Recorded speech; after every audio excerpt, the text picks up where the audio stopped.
ये जो stock verifications हैं वीकेंड आप लोग कराने का सुनिश्चित करें। ये कल कहीं ना कहीं ये सब क्राइसिस पीरियड में लोग इस तरीके से बदमाशियां करते हैं, चीज़ों को होल्ड करके अपने मनमाने दामों से बेचते हैं। तो ये ऐसे समय में ऐसे ऐसी चीज़ें ऐसी बातें आती रहेंगी। कभी ऑक्सीजन शॉर्टेज दिखेगा, कभी आपको कोई भी मेडिसिन शॉर्टेज नज़र आएगा, कभी कुछ साधारण से साधारण दवाई शॉर्टेज होने लगती है। इस वजह से बी प्रिपेयर्ड फॉर दैट कि आप लोग इसको ये घटे नहीं, इसके लिए आप अर्लियर प्रिपरेशन पे रहें। और ताकि ये जो रिटेलर हैं और जो डिस्ट्रीब्यूटर्स हैं ये लोग थोड़ा सा स्टॉक होल्ड करने में गड़बड़ी ना करें। ठीक है। लोकेटेड है वहाँ पे कोविड की क्या स्थिति है, आपके बेड्स की ऑक्यूपेंसी कितनी है, लोड कितना बढ़ रहा है, उसके हिसाब से केस टू केस बेसिस पर डिसीजन किया जाएगा। क्योंकि हमारे लिए लाइफ दोनों प्रेशियस है, चाहे कोविड हो या नॉन कोविड हो, वो राइट टाइम पे डिसीजन लिया जाएगा, उसकी आप चिंता भी नहीं करें। और चूंकि आप सबको मालूम है वास्तविक स्थिति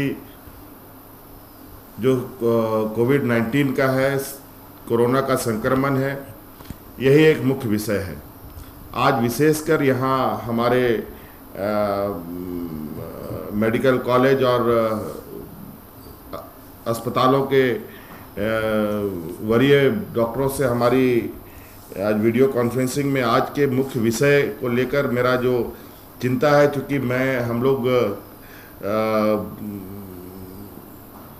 मेडिकल एक्सपर्टीज़ नहीं हैं, हम आप लोगों से कुछ ये जानकारी हम लोग जानना चाहते हैं। जिस तरीके से आए दिन नए नए चीज़ें सामने उभर के आती हैं, उन समस्याओं को कैसे one by one cut down किया जाए, छोटा किया जाए, ये विषय पर हमारी चिंताएं हैं। जैसे हमारे ऑक्सीजन बेडों की उपलब्धता कैसे हम लोग इसको बढ़ाएं और कैसे ऑक्सीजन उपलब्ध हो, और साथ साथ में विशेषकर जैसे आप सबको मालूम है कि सभी मरीजों को ऑक्सीजन की आवश्यकता नहीं है, सभी मरीजों को वेंटिलेटर की आवश्यकता नहीं है, सभी मरीजों को आईसीयू की आवश्यकता नहीं है। लेकिन अभी सामान्य बेड को छोड़कर सभी आईसीयू, वेंटिलेटर और ऑक्सीजन बेड के तरफ मरीजों का झुकाव बढ़ रहा है।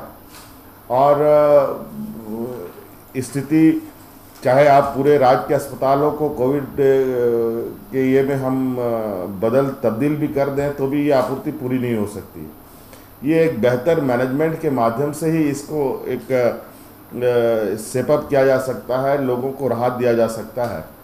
इस विषय पर जैसे अब मेडिसिन के दिशा में हम कहें, रेमडेसिविर के सब्जेक्ट पर जिस तरीके से मारामारी पूरे देश में है और कमोवेश हमारे राज्य में भी इस मेडिसिन को लेकर के चिंताएं हैं। हम इसका क्या सब्स्टिट्यूट्स, और ये मैं जहाँ तक समझता हूँ कि ये सभी को ये दवाइयाँ लग भी नहीं सकती हैं। अब फीवर के साधारण फीवर में अगर हम कैंसर का दवा डालें तो फिर ये भी एक उचित नहीं है। तो ये हमें लोगों को समझाना होगा, लोगों के बीच में ये संदेश देना होगा कि इस मेडिसिन को लेकर के बहुत अफरा तफरी ना करें।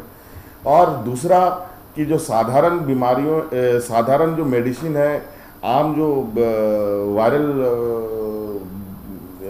मेडिसिन्स हैं, उनकी भी उपलब्धता सुनिश्चित हो, ये हमें एक तय करना होगा कि कौन से मेडिसिन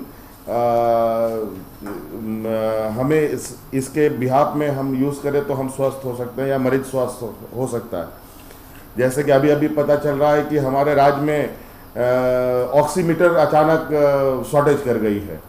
तो ये एक चिंता का विषय है, लोगों को ऑक्सीमीटर ना मिले और जो लोग घर पे भी रहना चाहें तो वो भी पैनिक करने लगेंगे।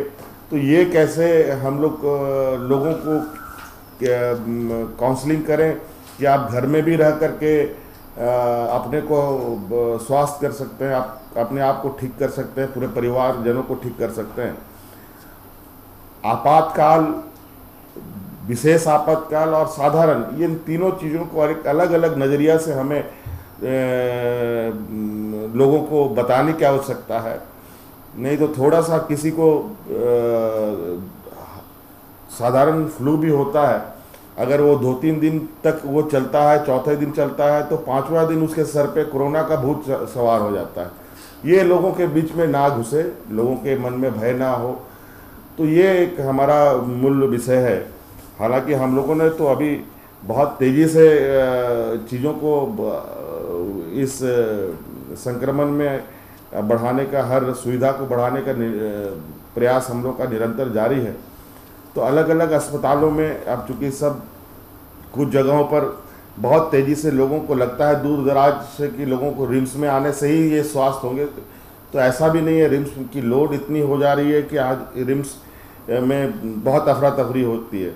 और सुदूर ग्रामीण क्षेत्र में भी हमारे दुमका मेडिकल कॉलेज हो या मेदांता हो या TMH हो या MGM हो, ये इन सब अस्पतालों में भी हमें एक सर्किट बनाने की आवश्यकता है, जहां हम लोगों को अपने अपने क्षेत्र से उन के इर्द गिर्द के लोगों को उस अस्पताल तक में ही ठहराव करें। जहां बहुत ज़्यादा इमरजेंसी होती है तो हम लोग उसको कहीं और अस्पतालों में रश करने का काम करें। तो हमें लगता है कि एक हमें पूरे स्वास्थ्य व्यवस्था, चाहे मेडिकल कॉलेजेस हों चाहे बड़े अस्पताल हों, हम लोगों को एक सर्किट के रूप में कार्य करना पड़ेगा, जिससे कि हम लोग एक दूसरे का सपोर्टिव रोल में अपने आप को रखें। तो मुझे इस विषय पर आप लोगों का एक सलाह की आवश्यकता है, और चूँकि आप लोग इस क्षेत्र के एक्सपर्ट हैं, तो इसको थोड़ा आप लोग एलोबरेट करके हमें बताएं कि हम लोग कैसे इस कोरोना मैनेजमेंट को एस्टेब्लिश करें कि आम लोगों में जो अफरा तफरी है वो रुक सके। धन्यवाद।